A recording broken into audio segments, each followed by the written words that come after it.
নমস্কার বন্ধুরা, রিনাজ হোমলি কিচেনে সকলকে স্বাগত। আজ শেয়ার করব ছোট বড় সকলের পছন্দের ফুচকার রেসিপি। আমি আজকে প্যাকেটের ফুচকা দিয়েই বানাবো। এই প্যাকেটের ফুচকা কিনে রাখলে যে কোনো সময় খেতে ইচ্ছা করলে ঝটপট বানিয়ে নেওয়া যায়। এখানে আমি দেখো তেল গরম করে ফুচকাগুলোকে দিয়ে দিয়েছি।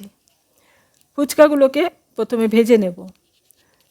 ফুচকাগুলো খুব সুন্দরভাবে ফুলে উঠেছে, আর এগুলো আমি আগেও কয়েকটা ভেজে নিয়েছি, আর এখন এইগুলোকে ভেজে তুলে নিচ্ছি।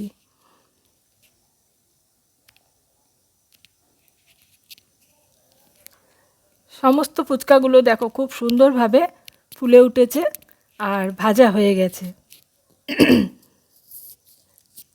এখন এদিকে আমি দুটো বড় আলু সেদ্ধ করে নিয়েছি। আলুগুলোকে একটু হাত দিয়ে চটকিয়ে নিলাম। তার মধ্যে দিয়ে দিলাম কিছুটা ধনেপাতা কুচি আর একটা কাঁচা লঙ্কা কুচি। দিলাম হাফ চামচ মতো ভাজা জিরের গুঁড়ো, হাফ চামচ মতো ভাজা ধনে গুঁড়ো, পরিমাণ মতো নুন দিয়ে দিলাম, আর এখন দিচ্ছি হাফ চামচ মতো বিট নুন। এবার এই সমস্ত কিছু ভালো করে আলুটার সাথে মেখে নেব।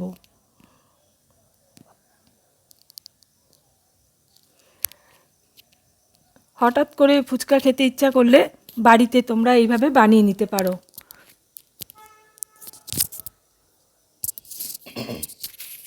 আলুটা মাখা হয়ে গেছে, এখন আমি তেঁতুলের জলটা বানিয়ে নেব। এখানে আমি তেঁতুলের পেস্ট নিচ্ছি। তোমরা পাকা তেঁতুল জলে গুলে চটকিয়েও কাঠটা নিতে পারো। তেঁতুলের মধ্যে দিয়ে দিলাম হাফ চামচ নুন আর হাফ চামচ বিট নুন। এবার অল্প একটু জল দিয়ে আমি এই তেঁতুলের পেস্টটাকে ভালো করে গুলে নেব।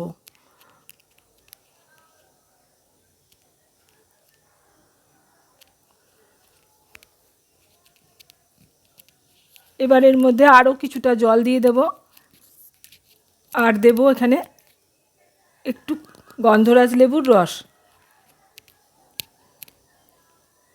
গন্ধরাজ লেবুর রসটা দিলে এই তেঁতুলের জলটা ফুচকাটার সঙ্গে খেতে খুব ভালো লাগে। ভালো করে গুলে নিয়েছি, আর আরও একটু বিট নুন দিয়ে দিলাম। এবার দেখো কিছু রেডি হয়ে গেছে। এখন এই যে ফুচকা ভেঙে নিচ্ছি, এর মধ্যে এই আলু মাখাটা দিয়ে দেব, আর দেব কিছুটা তেঁতুল গোলা জল। এবার খাওয়ার পালা।